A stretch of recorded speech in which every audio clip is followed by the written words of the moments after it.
welcome to the Motorbike Racing Show. It's Thursday, the 18th of January. Danilo Petrucci joins us.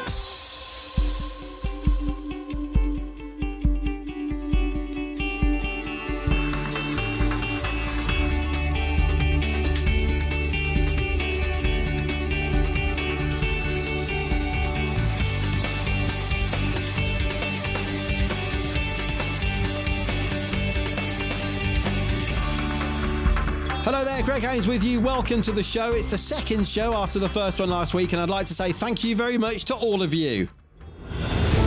There's been some great reaction on social media and plenty of questions for this week's show as well. Don't forget you can get in touch with us, various means of communication. I'm on LinkedIn and also email, TalkingAwayPodcast@gmail.com. If you prefer Twitter, or X, as we should now say, still can't get used to that, and Instagram, then it's Greg Haines TV. Danilo Petrucci coming up later in the show. But first of all, let's get all of the latest news from the world of MotoGP.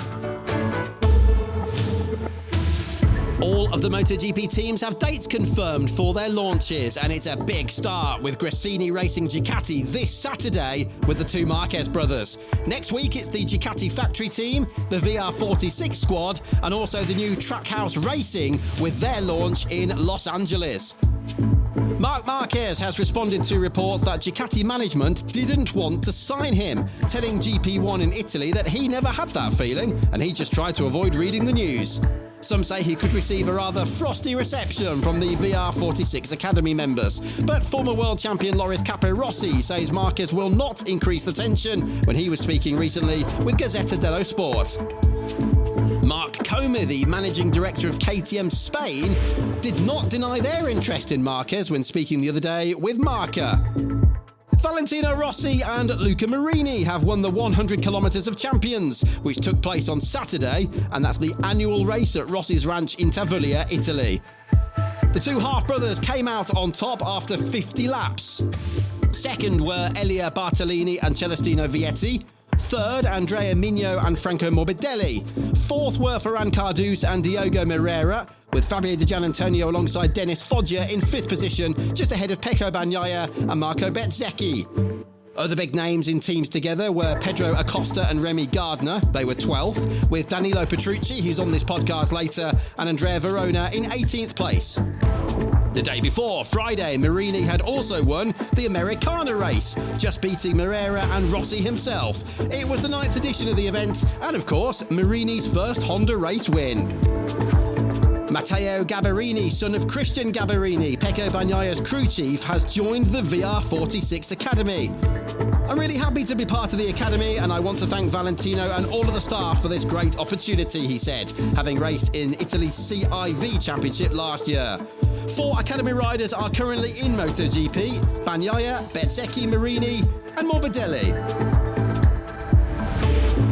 Honda hopes to reap the rewards of the new concession rules in MotoGP this year with no fewer than 22 private tests. Both Honda and Yamaha are allowed extra testing thanks to the concession system and their appalling results of last season. Marini and Zarco have both headed to Honda this year, moving from Ducati. Honda are believed to want a second regular test rider alongside Stefan Bradl. And Alberto Puig says Pedro Acosta was never considered for Honda this season, the team leader saying we didn't consider signing a non-MotoGP rider. In the case of Acosta or Fermin Aldeguer, they don't have any MotoGP experience yet. Honda are first aiming to improve their motorcycle. However, of course, they did sign a certain Marc Marquez for his rookie season in 2013, and he went on to become the first rookie world champion since Kenny Roberts in 1978. I remember it well, that 2013 season. Marquez, of course, coming through to wrap up the title in Valencia. Now, if you're after the Danilo Petrucci interview, feel free to skip on if you are tight for time. That's in the last 20 minutes or so of today's show. But first of all, an absolutely incredible story here. Have a listen to this. An 18-year-old from a remote part of the Indonesian jungle has won $20,000 for his success on last year's MotoGP Guru game. And I was pleased to be involved with that, presenting the show in the Barcelona studio. But just listen to this. Hi, Greg. Thank you for having me on the show, and good day to you all that is listening to this podcast.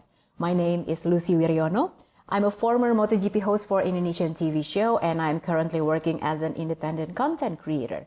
If you heard of MotoGP Guru, the prediction game, you've probably heard that last year they were giving away a Ducati Panigale V4S with Gresini Racing livery, or the winner can choose $20,000 in cash. The winner for 2023 is an 18-year-old named Mahesa Aldino from Indonesia. He lives in a remote village named Guring.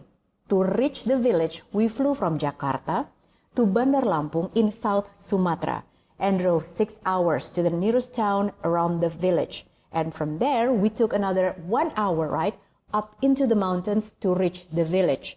The road to the village itself is not accessible by cars, only motorcycles, and there are no smooth surface tarmac. The road is plain dirt road.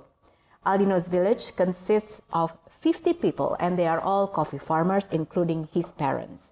To be able to watch MotoGP races, Aldino and some of the people in the village are using an old satellite dish, which only receives a broadcast from Thailand TV. And for the record, nobody speaks English in this village, let alone Thai language. So basically, they don't understand what's going on and what are the commentators are saying. So they just watch MotoGP riders fighting on the track. Considering where he lives, owning a Ducati is definitely not an option. So cash is more an obvious choice. He won $20,000 cash overnight. And interesting fact, Aldino's parents' crop production are making $400 to $1,000 per year. So by winning $20,000, I say it's worth more than, 20 years of crop production. So it's amazing.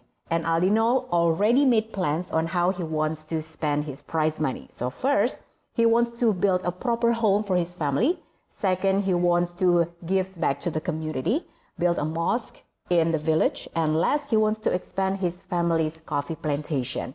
So I think, Greg, it's amazing how the passion for MotoGP can reach even remote areas in different parts of the world. Yeah. So that's my report for the Motorbike Racing Show. Back to you, Greg. Thank you very much indeed, Lucy. Lucy Wiriono there from hot, sweltering, very, very humid Jakarta, the Indonesian capital. Thank you again for that, Lucy. That is just staggering, isn't it? That's almost like a Slumdog Millionaire sort of story, that one. That 18-year-old boy there, or 18-year-old man, should I say, winning $20,000. And, of course, Lucy was there. Have a look at Lucy's social media as well, Lucy Wiriono. Graham Waring as well was there from MotoGP Guru to make all of the presentations. What an amazing story. Also, thanks to all of you who've been reacting with us on social media about that horrible news of Anthony Gobert receiving end-of-life care. Damo Tayman in Australia, such sad news. Great talent. And also I was there for Phillip Island in 2000. It was incredible. Mickey in the UK said shocking news. And it certainly is. Well, we're about 4.5 minutes away from our interview with Danilo Petrucci. But in the meantime, let's get all the latest news from the world of superbike racing and beyond. John Webb has died in Spain at the age of 92. Webb played a huge role in the promotion of British and European Formula One Grand Prix at Brands Hatch throughout the 1960s, 70s and 80s. He first joined Brands in 1954 to assist with PR, and his first big assignment was to publicise the circuit's extension to take in Druids Corner. Prior to that, the venue was much shorter and in the early days ran the other way round. Webb left Brands Hatch in 1989 after 35 years, but he later returned when MSV bought the venue after the turn of the new millennium.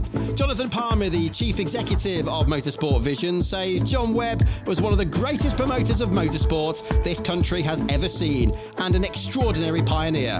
My thoughts and sympathies are with John's wife Angela and all of his friends at this sad time.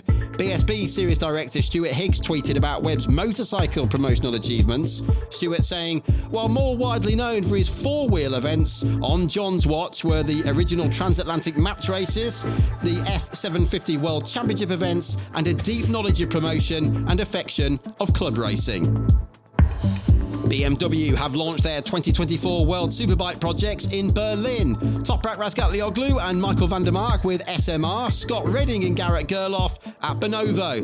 I was there. Photos and videos are available at Greg Haines TV on Instagram. Mirko Janai has tested the Kawasaki Ninja 400 for the first time in Portimao. The feeling with the bike is not much different than Yamaha. A little bit in the front, but it's the same. Now, after one session, I had the same feeling with Yamaha. I'm very happy. Janai moves this year from the BR Corsi Yamaha R3 to the MTM Kawasaki Ninja 400, riding for that MTM team who last year won the title with Jeffrey Baus, his first double in Supersport 300 and the first for any rider ever. Janai finished third last year with one win in Barcelona and a double in Portugal. Dirk Geiger will not be in Supersport 300 this year, having announced his move to the German Supersport Championship in IDM with Honda Germany and the MCA team. KTM continue to run two RC390Rs in Supersport 300 for German Philipp Ton and Jeffrey Baus himself, who's set to progress with KTM to World Supersport in 2025 with their RC8. Triumph continue to put in loads of laps on their World Supersport bike, notably Tom Booth-Amos in Jerez again this week. And along with the Spanish venue and Portimao, he was even testing between Christmas and New Year. That boy is keen. Tom Booth-Amos then with Andre Vostertek, the Czech rider at PTR this year, while John McPhee is also riding a Triumph alongside Jorge Navarro for the WRP RT Motorsport squad. Cormac Buchanan had a great weekend with 3 wins from 3 starts at Levels Raceway in New Zealand. The next round is in just under 4 weeks' time in Invercargill, his hometown. Buchanan is a former British Talent Cup racer, and now the 17-year-old raced last year in Junior GP and the Red Bull MotoGP Rookies Cup. No words, he said on Instagram. Nothing can describe the emotion me and the whole team felt today. Plenty of World Superbike riders have been doing track days on road bikes such as Sam Lowes or Supermoto such as Domi Agata. Have a look on social media. And all of the top World Superbike teams are testing in Jerez next week, and then they go to Portimao with 10 factory riders there as well. Italy's GP1 says numerous Ducati MotoGP riders will also be in Portugal riding Panigale V4R road bikes. Listen to this cast: Bagnaia, the Marquez brothers, Martin, Bastianini, Bezzecchi, Di Gian Antonio and Morbidelli at that 2-day test in Portugal, organised by the Aruba Ducati World Superbike team. And then official Sepang MotoGP testing will take place as usual at the start of February. Well, Ducati riders all over the place then in that MotoGP test, but one joins us now, I am pleased to say, the Barney Spark Ducati World Superbike rider. He's a MotoGP 2-time Grand Prix winner and a 3-time podium finisher last year as well in World Superbikes. Danilo Petrucci, Happy New Year, sir. Hello everyone. Happy New Year. How are you? How you doing? How did it go at the ranch then, you and Andrea Verona together? Yeah, it was good. Andrea was always a pleasure to see. He's really a good rider in enduro, and also with the flat track bike is really good. But I was riding with the 500 2-stroke. Was really a pleasure to hear that sound. But was quite difficult to ride because it's a unique bike, and it was quite tough to ride that bike inside that place. But it was really fun because it was like riding an old bike, but with everything proper built. So really a pleasure to ride. And in terms of testing for World Superbikes, Danilo, we've got Jerez next week and then Portimao, as I was just saying. Are you doing both of those? What's the plan for Barney? Yeah. We will test in both places like last year. But fortunately, this year we have a base set up. So we can immediately start with our setup and then try to add new things, try new parts, and because I really would like to start as I quit last year. I mean, in Jerez, I scored a pair of top 5. Was good, but still have to fix my weakest point, first laps, and especially new tires, soft tires. to use them in Super Pole race or in Super Pole. It was a good season though, wasn't it? You were 7th overall. You were only 21 points behind Bassani, but yeah, it feels like qualifying as well is another thing you can maybe improve on, because when you actually qualified on the front row twice at Donington and Most, you scored podiums, didn't you? Especially at Most when you had both long race podiums. So yeah, it's a very different format, isn't it, with 3 races and that sprint race as well. I always remember you saying it's like a fight in a bar last year, which I think is a good way to describe it. Yeah, exactly. Because I got really that feeling that everyone was punching me in, from every corner. Every corner, there was someone trying to pass me or overtook me. So really was tough. I was not really used to be so aggressive in the first lap, mainly because in 2022 I was riding in USA. I was always starting in the first row, in the first 2 rows, so was much better. This year in Superbike I found many good riders, many young riders, because I remember so well in my first years of my career, I was so aggressive in the first laps. Then the MotoGP races were so long. You can do any mistake, and you have to manage the tires so well. So I simply was not used, and I am a little bit older. Fascinating, actually, isn't it? With all these new rules, with less fuel and engine changes, which they're saying could help Kawasaki and BMW in particular. The weight won't actually affect you, would it, at all? No, because I'm much more over the average of the other of the other rider. I am fortunately, let's say, fortunately, I am.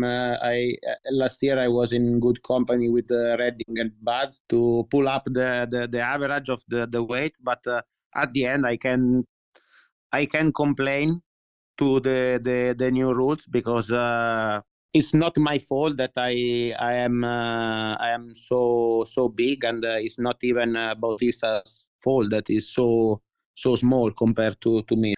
The new rules, I think, from World Superbike try to help everyone to have more show during the races. I think already the races are really good to watch, but I think this year will be even better, because more or less every factory has been helped by the rules. Well, Danilo, since we knew you were coming on the podcast, we've had lots of questions in on social media, and one of them's come in from Truth, aka Ben, who's from Lincolnshire, and he says the weather isn't too bad, so that's good as well. And this is on Twitter. And he said, what's the biggest thing you've learned about World Superbike and the biggest change you've had to make to your riding style?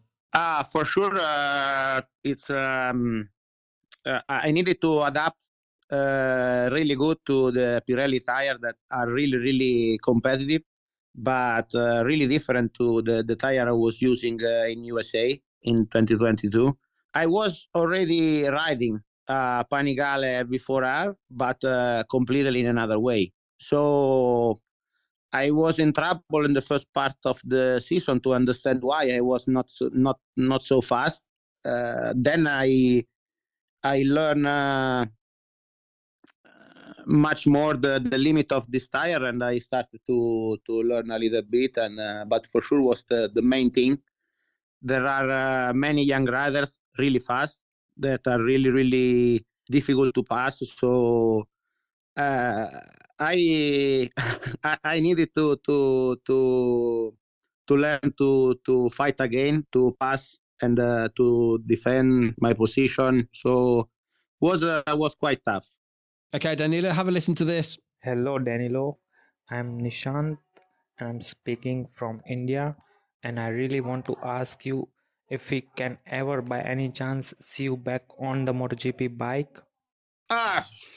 But for sure I really would like, even if it's it's really good when they ask to do that thing. Then when you have to jump on it and ride that bike is really difficult. But I really enjoyed this last year in Le Mans with the World Championship bike. For sure, I would like if someone maybe need an help during the season for someone, but I can do that. But I hope all the riders will finish the season in their seat. Well, there you go, Nishant. There is the answer straight from Danilo. This is on the Greg Haines TV on Instagram, by the way. Here's another one, Danilo. Hi, Danilo. My name is Angelica, and I'm from Marche, which is next to Umbria, where you're from. So we're neighbors, siamo vicini di regione. And my question for you is, you've been having and still have an incredible career and experienced many, many years of racing. So I wanted to ask you, what is your favorite memory so far and something that still makes you emotional when you think about it? Out of all the championship and all the races and the victories, what is your favorite memory so far? Yesterday I was in Marche, and also it's really a really close region to Umbria where I live. And anyway, I know Angelica's from Senegalia, which isn't too far, I don't think. 1 hour and a half from my hometown, from Nice. Terni. It's a good question because I have many really good memories. When I won the stage at the Dakar was quite crazy because I knew I got the news of my victory when I was at the embassy, and I received that news on the phone. Really? Wow. Because 3-4 days before I crashed hard and I lost my phone and my passport at the Dakar. When we came in Riyadh for 2 days of stage and the rest day, we call the embassy and they say, okay, we prepare your passport. You just need to sign some papers, and then we can give you a new passport. I finished second the stage, but when I came to the bivouac, someone was saying Toby Price that won the stage maybe will be penalized because he was speeding in a slow sector. In the meantime, my team coordinator say, okay, come with me. We have to go to the Italian embassy to pick up your passport. And at the embassy, you have to leave your phone and all your thing inside the locker, and then you can go into the embassy. Yeah, the security, yeah. Yeah, the security thing. So we have been into this kind of office for like 1 hour. They really we wait there to print the passport. So in the meantime, I got a chance to talk with all the people. They were following me because there was a lot of attention about my Dakar adventure. So they were following me, and they already know that I lost the passport. So we came back. Then we go back. I pick up my phone and was really like like a Christmas tree. The message coming one by one every second. I open my phone and I see you won the stage. Price has been penalized. You won the stage.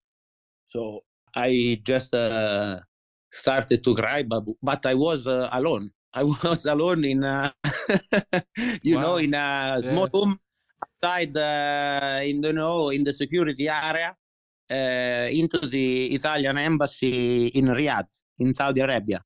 And I realized that I won a stage at the Dakar that I was not even dreaming about it, because I was just dreaming to go into that race, and I worked like 29 years to win my first MotoGP race.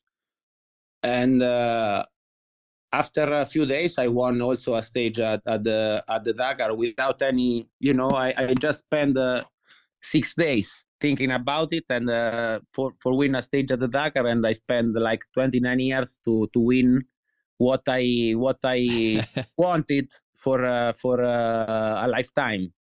For sure, the win in Mugello was really explosive, but I have just few images of the podium in Mugello, because really my life went through my eyes. I really appreciated the most the win in Le Mans, because there was the COVID situation, so no anyone, no celebration, no nothing, and I really enjoyed for myself, because already at night I went back home, and we celebrate with my family, with just a few people that we spend all the pandemic period together, because we were in the same home. I lost the seat in Ducati, so it was a really tough year in 2020. So win a race, because all the people in my family really tried to help me, and so I wanted really to celebrate. So really good memories, and yeah, I hope they will come more. I always say that my most beautiful race is the next one. Yeah, nice quote. That Dakar story reminds me of, I don't know if you've seen much World Rallying, but Tommy Mäkinen won the championship in 1998 because Carlos Sainz's car stopped just a few hundred meters from the end, and he got a phone call. It sounds quite similar. Yeah. I just saw a few days ago that really? that image of Carlos Sainz, or the co-driver, but he with the he helmet. Yeah, it was the co-driver Lewis Moya. Yeah. But can you imagine the frustration after a whole season of rallying, and it's all over in the last few hundred meters? Unbelievable. There's another quick couple of questions, Danilo, as well. This is from James Wilson on LinkedIn from Birmingham. Would Petrucci ever do a wild card in British Superbikes? And also a question from Graham W on Twitter. How did you enjoy your time in Moto America and the circuits they race on, which of course are very different to what we have here in Europe? Yeah, at the end, you need to adapt on that circuit. For sure, BSB I think is even more difficult compared to some tracks in USA. I must say that in USA, some tracks are quite challenging. You just need to ride on that track. You need to adapt. When I crashed in Virginia, there was a lot of talk about it. Was not safe, that track, but in general the rescue, because I crashed really hard, and I lost the bike. I was at 284 kilometers per hour. I touched the ground, and I still have a big patch on my leg. I still really remember the few meters I slide on the tarmac at 280. I just stumble and roll for 200 meters, maybe 300. Imagine the fear I got, because you never know when you crash at such a nice speed. And I was really feeling angry because no one was coming to me, and I got big bruises around. I broke the fibula, and I just needed to stand up, cross the track, and go at the medical center by myself. Wow, really? Yeah, was I just felt angry, because I said if I needed to have a quick rescue, some doctor or someone, but just because I was bleeding from an ankle, I saw to them if I was someone, maybe because I hit some panels, and so if I got a cut on the neck or on the leg, that I was really losing blood, I could have died that day. Oof. So I was really angry. But at the end, I really would like one day to race in BSB, at least in try some track I really would like to go and have a try. And I really wanted to, in the future, maybe go back to USA to try to win the championship. Wow. So, I mean, there's so much you've already achieved. It's such a versatile career, Danilo. And I remember commentating on you in MotoGP on the Ioda bike back in 2014. But obviously, you've come through the World Superbike paddock and Stock 1000. The question is then, when will you be able to win a race this year? Because I think you're going to be quite a contender this year now in your second season. What do you reckon? It's my target, because I want to be one of the guys to have won at least one race in MotoGP and one race in WorldSBK's. I have also one stage at the Dakar, so I will be even happier. But there are such big names on that list of the winner of a race in Superbike and a race in MotoGP. So I don't know if I maybe win a championship in the future, a world championship, but for sure I want to be on that list. So I have to win at least one race. For sure I want to be more consistent, to be in the top 5 at the end of this season.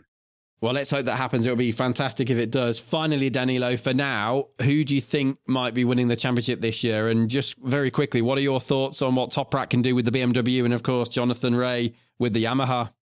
Both of them will be even more faster, Jonathan and Toprak.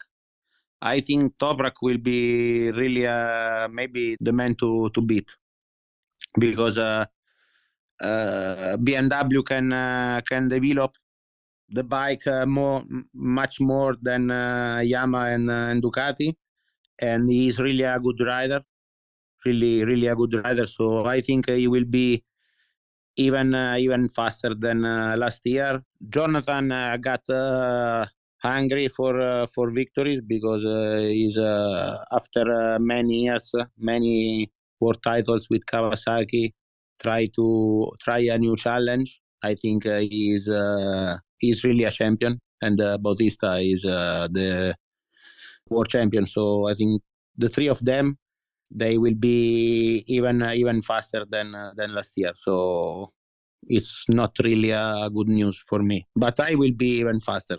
It's going to be fantastic. Well, I'll let you go, Danilo. Thank you very much for your time. It's a pleasure to chat with you as always. And by the way, I hope that remote control and everything is in line at home, because I know you're like me. You like everything organized, everything in its place. It's one of the best things about you. Yeah. It's still it's now I'm in my home, so and around me there is still some mess, so it's still not time to leave. I still have 1 week to put everything in a good place before leaving for the test.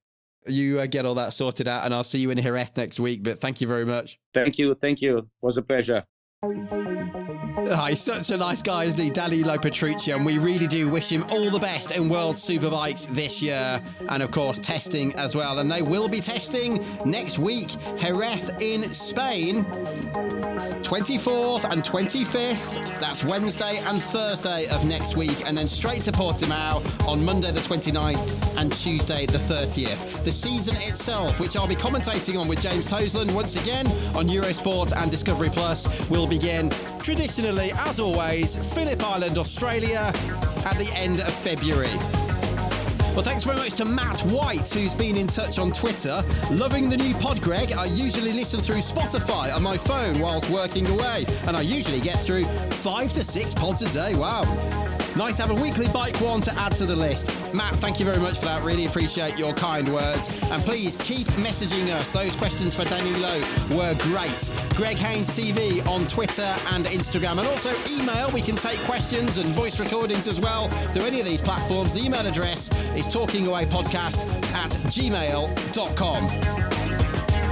Right, have a good weekend. Watch out on social media. There's loads of launches and tests and all sorts coming out. We really are getting back underway now as we move towards the end of the first month of this new year. See you next week then for the Motorbike Racing Show. That'll be Thursday, the 25th of January. Bye for now.